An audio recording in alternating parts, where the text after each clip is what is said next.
The crystal spires of the galactic hegemony stretched across 3 star systems, their surfaces reflecting light from a dozen different suns. For 6,000 years, these towers had stood as symbols of perfect order. No war had touched them. No chaos had disturbed their harmony. The 12 species of the hegemony had created something that their ancestors could only dream of: complete peace across the galaxy. Admiral Sarah Chen stood in the main chamber of the largest spire, her human eyes taking in the alien architecture around her. The walls pulsed with soft blue light, and she could feel the gentle hum of telepathic communication between the alien rulers. Her weathered hands, scarred from years of military service, rested at her sides as she waited for the judgment that would decide humanity's fate.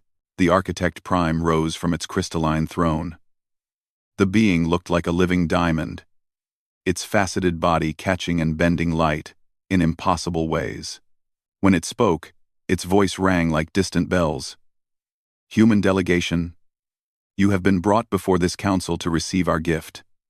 Your species shows promise, but you carry the disease of chaos within your genetics. We offer you elevation, the removal of your violent tendencies, and the gift of perfect harmony with the galactic order." Sarah felt her jaw tighten. Behind her, the other human ambassadors shifted uncomfortably. They had traveled for months to reach this place, hoping to establish peaceful contact with the galaxy's ruling powers. Instead, they found themselves facing what amounted to forced evolution. "What exactly does this elevation involve?" Sarah asked, her voice steady despite the alien presence pressing against her mind. The Overseer Council, floating beings of pure energy contained within glass-like shells, pulsed with soft colors as they communicated telepathically. One of them drifted forward, its voice echoing inside Sarah's head without sound. "Your aggressive impulses will be removed. Your need for individual achievement will be replaced with devotion to the common good. Your chaotic creativity will be channeled into productive patterns. You will become perfect." Sarah looked around the chamber at the alien beings surrounding her. Each species represented was beautiful in its own way, but there was something missing in their eyes, something that made her skin crawl. They moved with perfect efficiency, spoke with perfect logic, and showed no signs of the messy emotions that made humans who they were. "And if we refuse?" she asked. The chamber fell silent. For a moment, the only sound was the distant hum of the station's power systems. Then the Architect Prime's form brightened, casting harsh shadows across the walls. "Refuse? No species has ever refused elevation.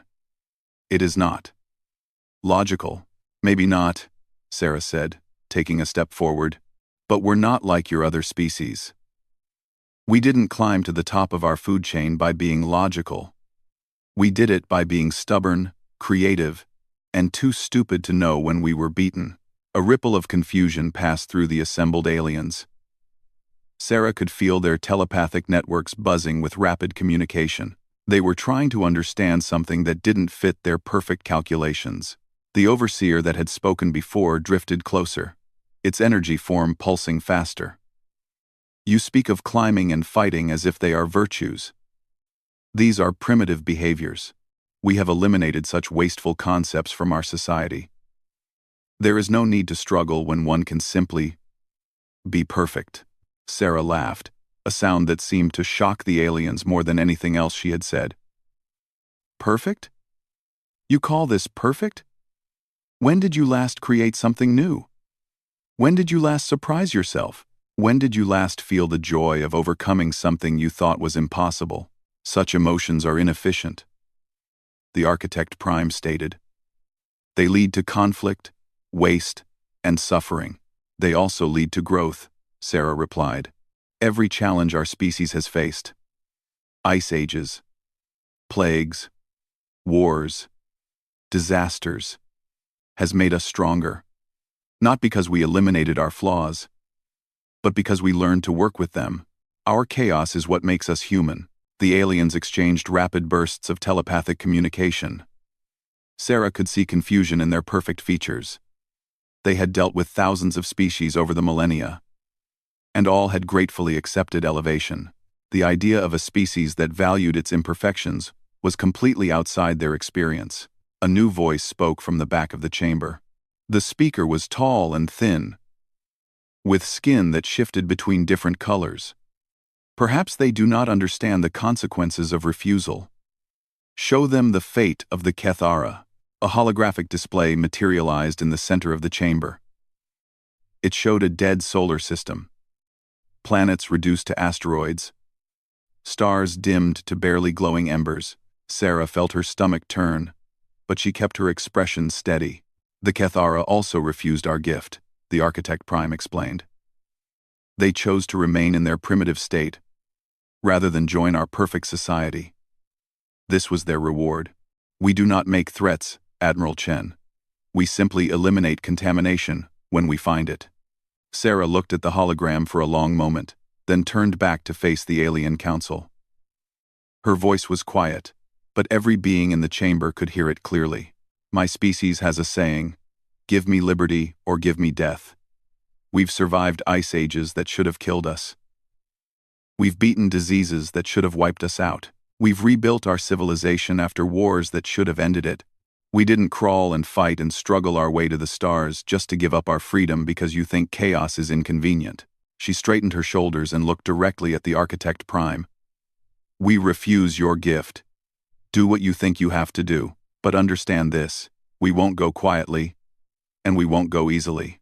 If you want to eliminate us, you'll have to work for it. The silence that followed was absolute. For 6,000 years, the galactic hegemony had maintained perfect order through perfect compliance.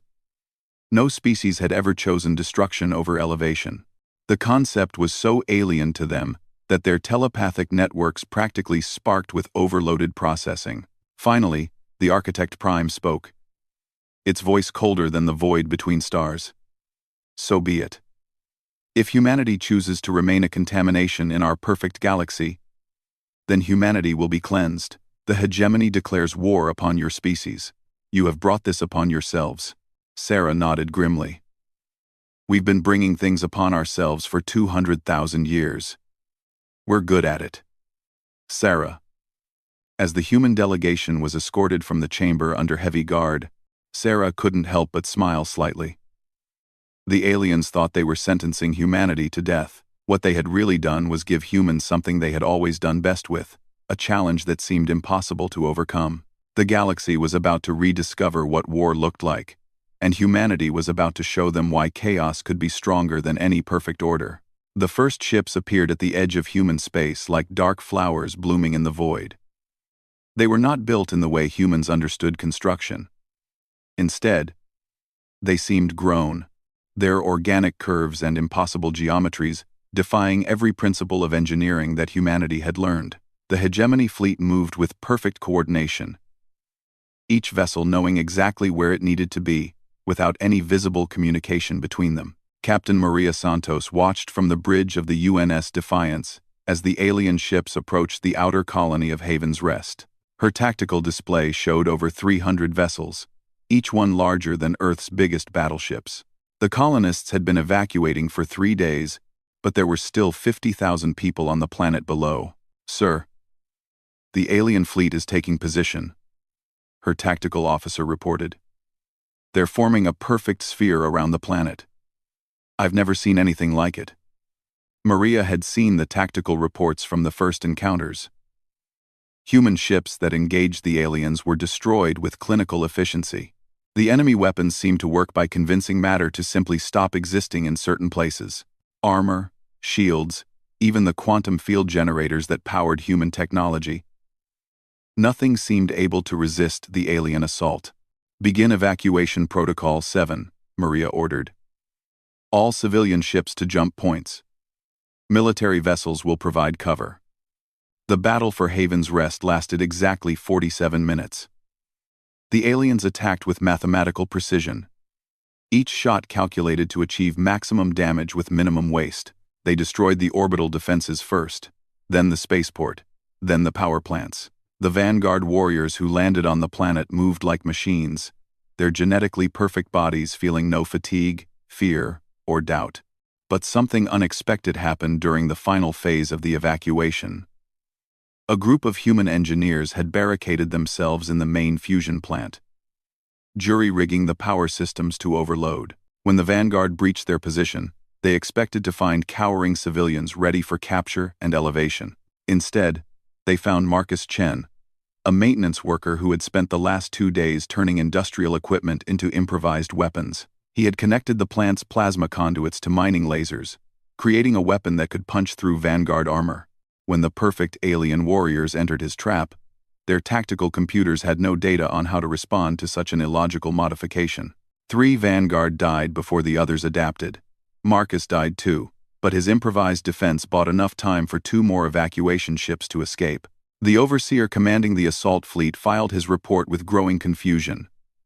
Target eliminated according to projections. However, human resistance continued 23.7 minutes beyond calculated surrender point. Individual humans created unpredicted weapon modifications using civilian technology. Recommend additional analysis of human tactical patterns. The second battle was at New Stalingrad, a mining colony built into a massive asteroid.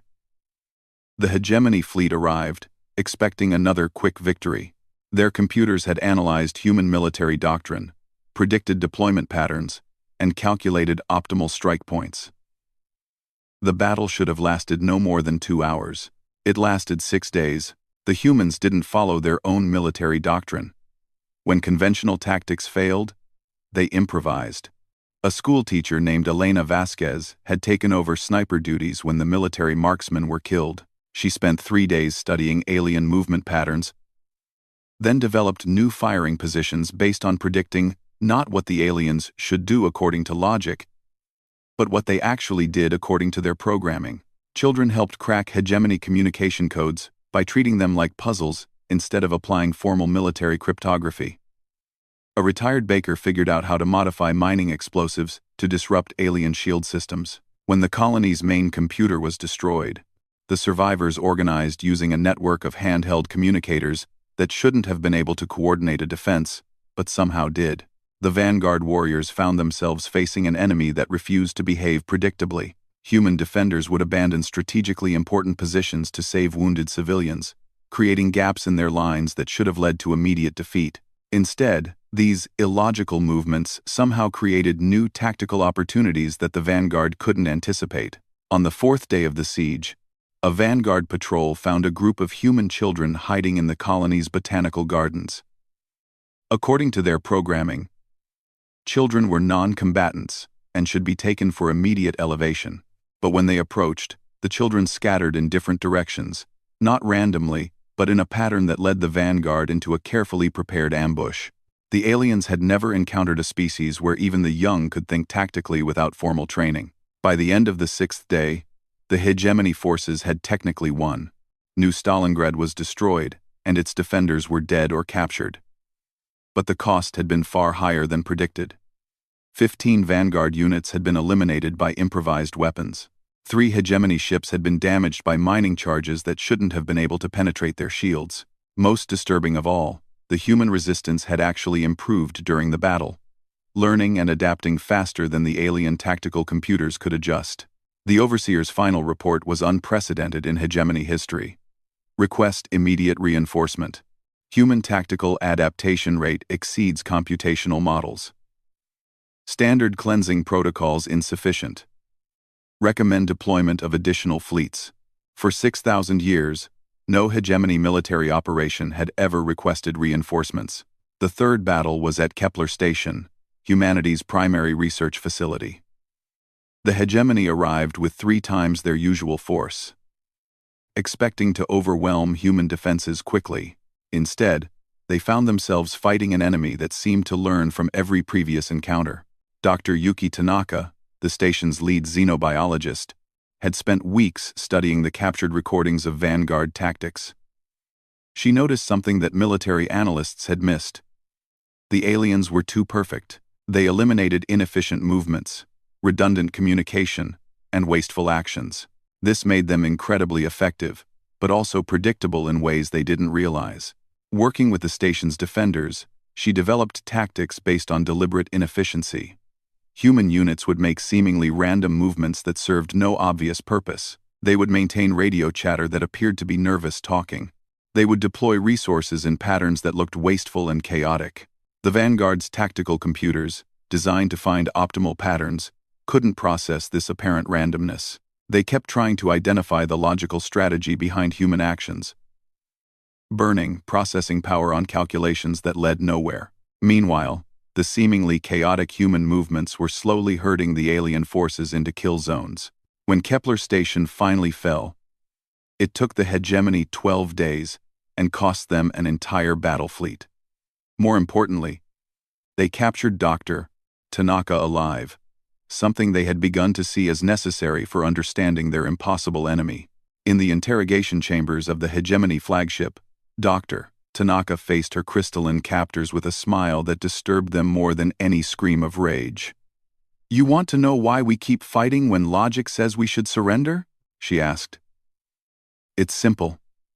Logic is just one tool in our toolbox. We have others." The architect interrogating her pulsed with confused light patterns. "What other tools could be more effective than logic?" "Stubbornness," Tanaka replied. "Hope. The ability to look at an impossible situation and say, 'Watch me.' You've spent 6,000 years becoming perfect. We've spent 200,000 years becoming impossible to predict.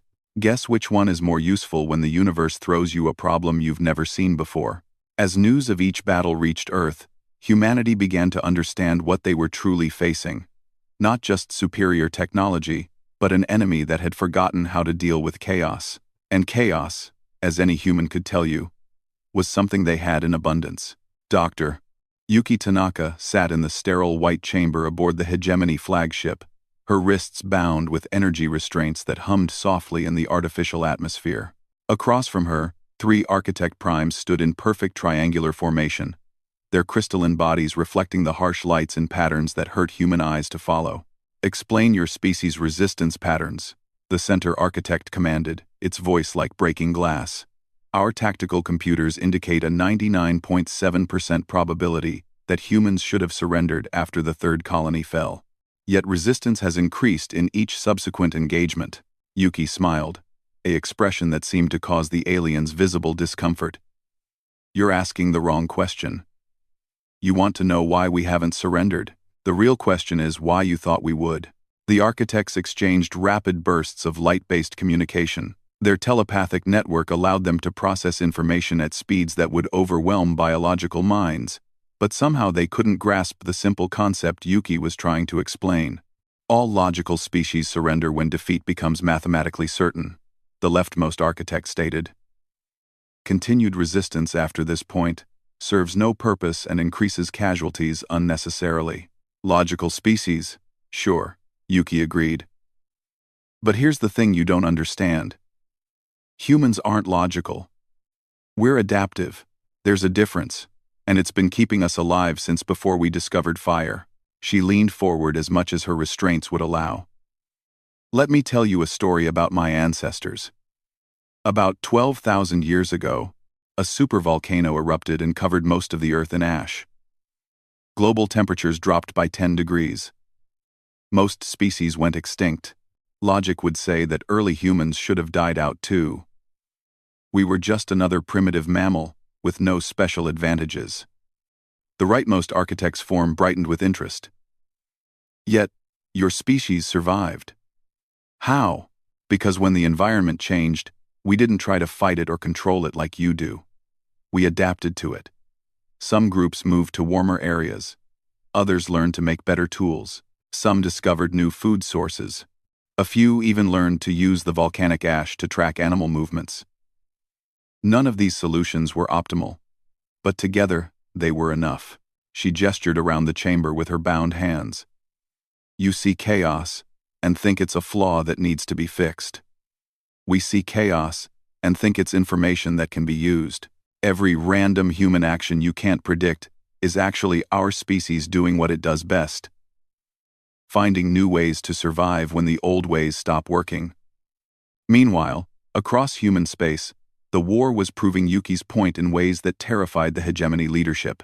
At the agricultural world of Green Valley, farmers had turned their crop management systems into weapons. When the Vanguard landed expecting to find helpless civilians, they instead encountered crop sprayers that had been modified to spread metal-eating bacteria.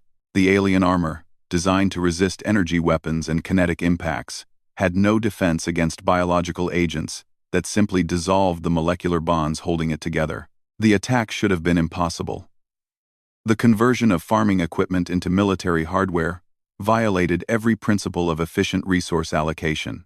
Yet somehow, a 17-year-old farm boy named Tommy had figured it out in 3 days, using equipment manuals and basic chemistry knowledge. The overseer commanding the assault reported something that chilled the Hegemony Council. Human tactical innovation rate appears to be accelerating. New weapon concepts are being developed faster than our adaptation protocols can process. Recommend immediate strategic reassessment. On the industrial world of New Detroit, human engineers had discovered something even more troubling to the aliens. The Hegemony's ships were grown using bioengineering techniques that created perfect, efficient designs. But efficiency meant predictability. And predictability meant vulnerability. Captain James Morrison, a former pirate who had joined the Human Defense Forces, led a squadron of heavily modified mining ships against a Hegemony battle group. His ships were ugly, asymmetrical, and violated every principle of good spacecraft design. They leaked radiation, wasted fuel, and handled like drunken whales. They were also completely unpredictable. The Hegemony ships maneuvered to engage what their computers identified as the logical attack patterns for human vessels. Instead, Morrison's fleet performed maneuvers that no sane pilot would attempt, using gravity wells to slingshot at impossible angles, deliberately damaging their own ships to create unpredictable debris fields, and firing weapons in directions that seemed to serve no tactical purpose. The Vanguard tactical computers burned out trying to process attack patterns that made no logical sense. While the alien ships tried to recalibrate their targeting systems, Morrison's miners slipped inside their defensive perimeters and began tearing apart the perfect alien hulls with crude but effective mining lasers. The trick, Morrison explained later to a war correspondent, is to stop thinking like a soldier and start thinking like a pirate. Rules are for people who can afford to follow them. When you're outnumbered 1,000 to 1, you do whatever works, even if it's stupid. Back on the Hegemony flagship, Yuki watched her captors struggle to process this information. The architects were some of the oldest beings in the galaxy, with minds that could calculate the movement of stars across millions of years. But they couldn't understand why humans would choose inefficiency over perfection. Your ancestors possessed this adaptive capability as well, Yuki said gently. Before you joined the Hegemony and accepted elevation, your species must have faced challenges that required creative solutions. What happened to that part of you? The center architect's form dimmed slightly. Chaos was eliminated from our genetic patterns during elevation. It was deemed counterproductive to the goal of galactic harmony. You removed your ability to adapt, Yuki said, her voice filled with genuine sadness. You made yourselves perfect for the galaxy you knew, but unable to change when you encountered something new. That's not evolution. That's extinction waiting to happen. For the first time in the conversation, the architects were silent. Their light-based communication seemed sluggish, as if they were processing concepts that their enhanced minds were no longer equipped to handle. But why do humans choose such inefficient solutions? The leftmost architect finally asked. Our calculations show that optimal strategies always produce superior results. Yuki laughed. Optimal for what? Your calculations assume perfect information and stable conditions. In the real universe, information is always incomplete, and conditions are always changing. Sometimes, the best solution isn't the most efficient one. It's the one that still works when everything else falls apart. She leaned back in her restraints. Here's another story for you. A few hundred years ago, human engineers designed a space station that was supposed to be completely automated. Every system was optimized for perfect efficiency. It worked flawlessly for exactly 18 months, until a solar flare caused a cascade failure that the automated systems couldn't handle. The station was lost with all hands. The architects listened intently. So when we built the next station, we deliberately included inefficiencies, backup systems that weren't needed under normal conditions. Manual overrides for every automated process. Redundant communication networks. Extra crew members whose only job was to spot problems that the computers missed. It was wasteful, illogical, and completely inefficient. And? The rightmost architect prompted. And it's still operational today, 300 years later. It survived solar flares, asteroid impacts, equipment failures, and even an attack by space pirates. Not because it was perfect, but because it was designed to handle imperfection. The chamber fell silent again. Yuki could see the aliens struggling with concepts that challenged everything they believed about efficiency and order. Finally, the center architect spoke, its voice quieter than before. Your species embraces chaos as a survival strategy, but chaos leads to conflict, suffering, and waste. Our perfect order has eliminated these problems for 6,000 years. Has it? Yuki asked. Or has it just delayed them? You've created a galaxy where nothing unexpected can happen, where every species thinks the same thoughts and follows the same patterns. What happens when you encounter a problem that your perfect order can't solve? What happens when the universe throws you something that doesn't fit your calculations? She gestured around the chamber. Like us, the architects had no answer to give. The Void Shaper hung in space like a crystalline nightmare, its impossible geometry bending light around itself in patterns that hurt to look at directly. Admiral Sarah Chen stood on the bridge of the UNS Unbroken, watching through heavily filtered screens as the weapon charged its reality warping systems. 3 days the aliens had given Earth. 3 days to surrender unconditionally or watch their homeworld be erased from existence. How many evacuation ships have made it out? Sarah asked her communications officer. 2 million children, sir. The colony ships are at minimum safe distance, but... Lieutenant Torres's voice trailed off. Everyone on the bridge knew what he couldn't say. 8 billion people remained on Earth. The evacuation fleet could maybe save another 100,000 before the weapon fired. Orders from Earth Command, Admiral, the tactical officer announced.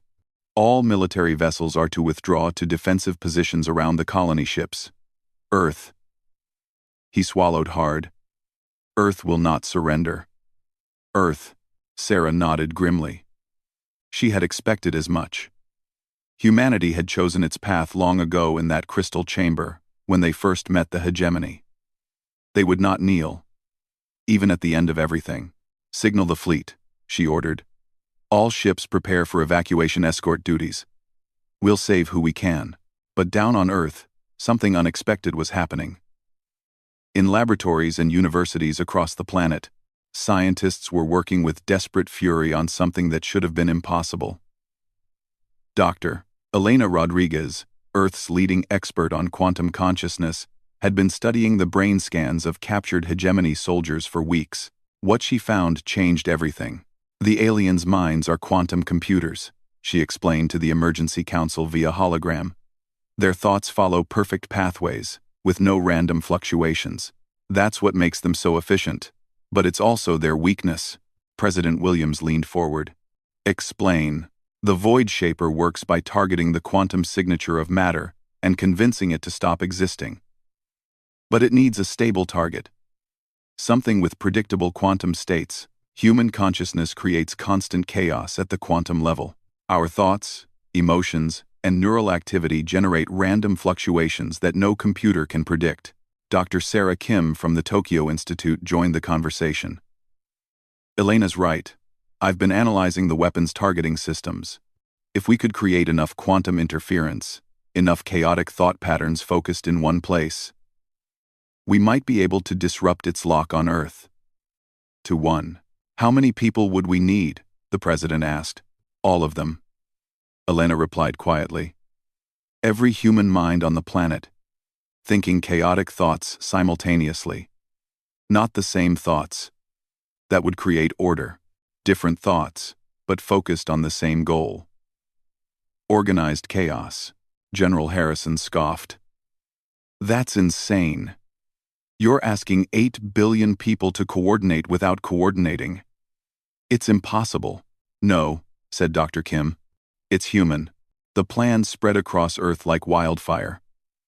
Not through official channels, The government couldn't organize something this chaotic. But through the networks that humans had used since the beginning of time, social media, underground radio, word of mouth, artists painted murals on walls explaining the concept in visual terms. Musicians wrote songs that captured the feeling of defiant hope. Children drew pictures that somehow conveyed more truth than scientific papers. The message was simple. Think of home. Think of freedom. Think of everything that made you human, but think it in your own way. In New York, a street musician played jazz while thinking about the first time he heard Miles Davis. In Tokyo, a grandmother remembered her husband's smile while she tended her garden. In Sao Paulo, children played soccer and imagined they were the greatest players who ever lived. In Mumbai, a programmer thought about the elegant chaos of code that somehow worked despite being imperfect. The hegemony forces watched in growing alarm as their sensors detected massive quantum fluctuations across Earth's surface. The overseer commanding the Void Shaper tried to compensate, adjusting the weapon's targeting parameters to account for the interference. Quantum noise increasing exponentially, reported a Vanguard technician, unable to establish target lock. Increase power to the targeting array, the overseer commanded. Human interference cannot overcome hegemony technology. But it could. And it was. 8 billion human minds were thinking 8 billion different thoughts about love, hope, defiance, and home. A mother in Kenya thought about her daughter's laugh. A scientist in Antarctica remembered the first time he saw the aurora. A soldier in orbit thought about the farm, where he grew up. Each thought was chaotic, unpredictable, uniquely human. Together, they created a wall of quantum noise that no computer could penetrate. The Void Shaper fired. The beam that should have erased Earth struck the planet's quantum signature and shattered like light hitting a prism. Instead of the focused destruction that would eliminate matter from existence, the weapon's energy scattered into harmless radiation that painted the sky in impossible colors. Aurora danced across the atmosphere in patterns that had never been seen before. As the universe's most powerful weapon was defeated by the beautiful chaos of human consciousness. In the aftermath, Admiral Sarah Chen received a transmission that she would remember for the rest of her life. It came from the Hegemony flagship, but the voice belonged to Dr. Yuki Tanaka. Sarah, this is Yuki. I'm broadcasting from the alien ship, and they can hear every word. I want them to understand what just happened. There was a pause. Then Yuki's voice continued, clearly addressing her captors. You spent 6,000 years creating a perfect galaxy. You eliminated chaos, waste, and inefficiency. You turned your species into living computers, processing information with perfect logic.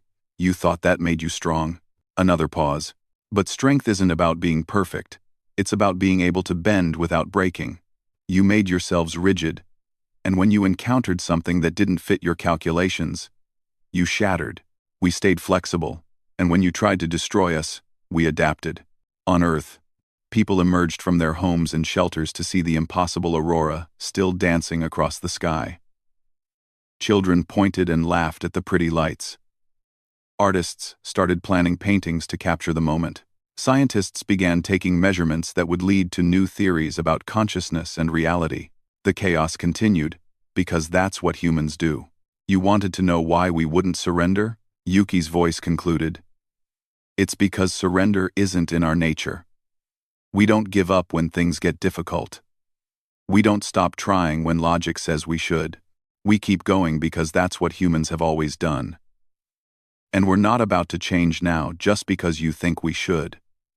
The transmission ended. Across the Hegemony fleet, perfect alien minds tried to process what they had witnessed. For the first time in 6,000 years, their ultimate weapon had failed, not because of superior technology or overwhelming force, but because 8 billion minds had refused to think the same thought. The concept was so alien to them that many of their tactical computers simply shut down rather than try to analyze it. How do you calculate the movements of an enemy whose greatest strength is that they cannot be calculated? On the flagship's bridge, the overseer stared at readings that made no sense. Analysis, it demanded. Unknown, Commander, the tactical computer replied in its first admission of failure in millennia. Human consciousness patterns exceed computational parameters, unable to predict future actions. For the first time since joining the hegemony, the overseer felt something its species had eliminated long ago: doubt. If their most powerful weapon couldn't destroy the humans, and their most advanced computers couldn't predict them, then what hope did they have of victory? The answer, as humans could have told them, was that sometimes hope wasn't about calculation at all. Sometimes it was just about refusing to quit. No matter how impossible things looked, Earth continued to spin, its people continued to dream their chaotic dreams, and the galaxy would never be the same again. 6 months after the failure of the Void Shaper, Admiral Sarah Chen walked through the corridors of New Geneva Station, humanity's first joint facility with former hegemony species.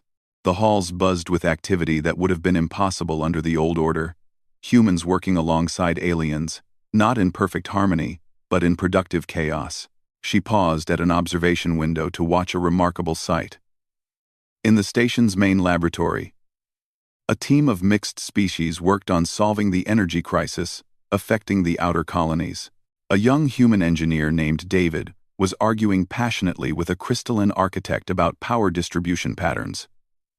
The aliens' perfect logic clashed with the humans' intuitive leaps, creating sparks that neither could have generated alone. "It's fascinating to observe," said a voice behind her. Sarah turned to find Dr. Yuki Tanaka, recently returned from her time as a prisoner aboard hegemony ships. The xenobiologist looked tired but excited. "The younger aliens are remembering things they thought were lost forever." Sarah nodded toward the laboratory. "That architect looks like it wants to strangle David with its crystalline appendages." "Probably," Yuki agreed with a smile. "But look closer." Sarah did, and saw what Yuki meant.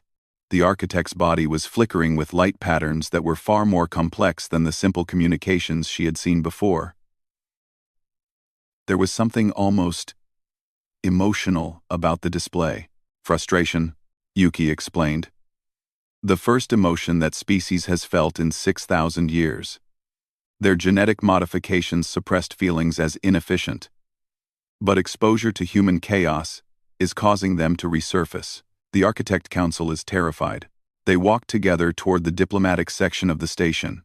Here, representatives from 12 species, the former hegemony members, were learning to negotiate with humans rather than simply issuing orders. It was messy, inefficient, and absolutely nothing like the perfect coordination that had ruled the galaxy for millennia. It was also producing results that surprised everyone.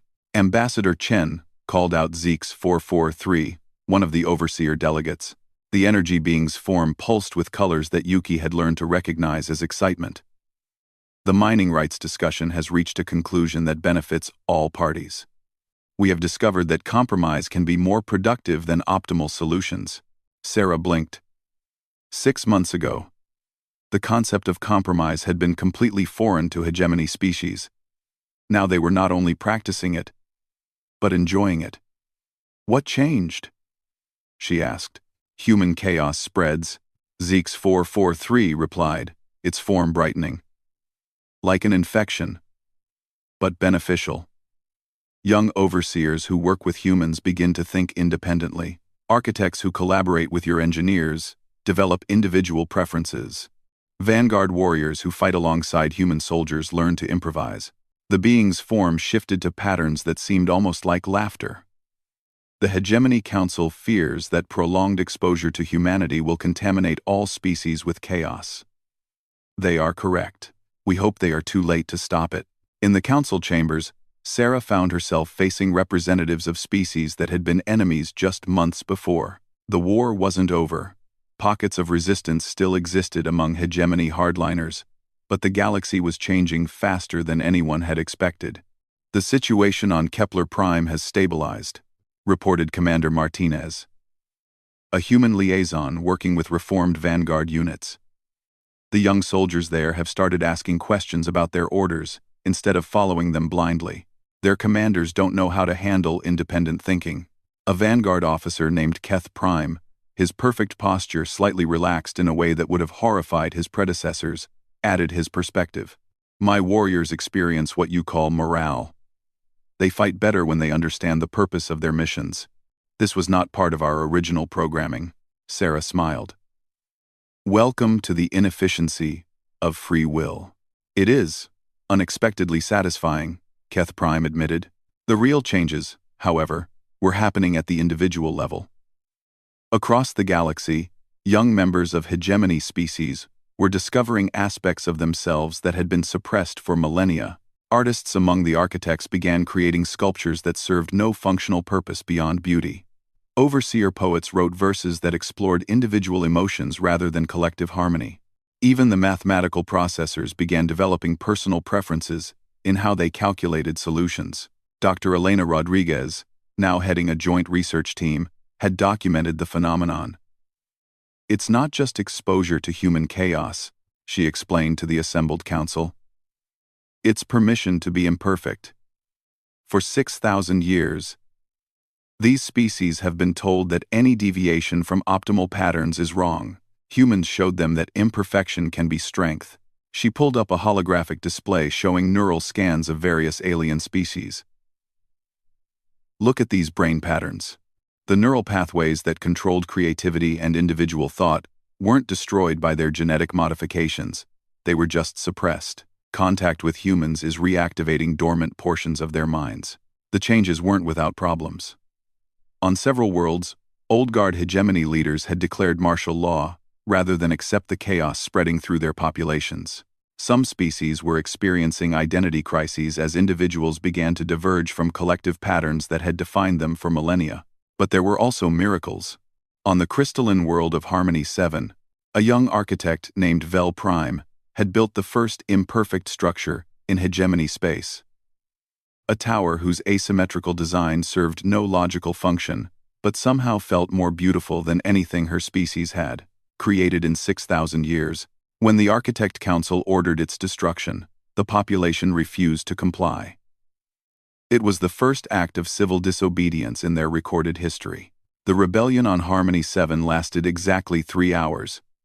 Not because it was crushed by force, but because the council members, after actually seeing the structure, began to weep crystalline tears at its beauty. They had forgotten that art could touch something deeper than logic. The galaxy is becoming something new, Admiral Chen announced to Earth Command during her regular briefing. Not human, and not the old hegemony, but something that incorporates the best of both, chaos and order, logic and intuition, individual expression and collective purpose. She looked around the council chamber aboard New Geneva Station, where species that had been enemies now worked side by side on problems that required both human creativity and alien technical expertise.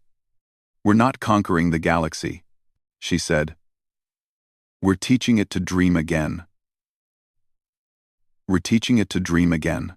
The final symbol of the new order came when Earth's children began playing with alien younglings aboard the station. Human kids taught their new friends games that had rules but encouraged cheating in creative ways. Young architects learned to build structures that were deliberately wobbly but more fun to climb.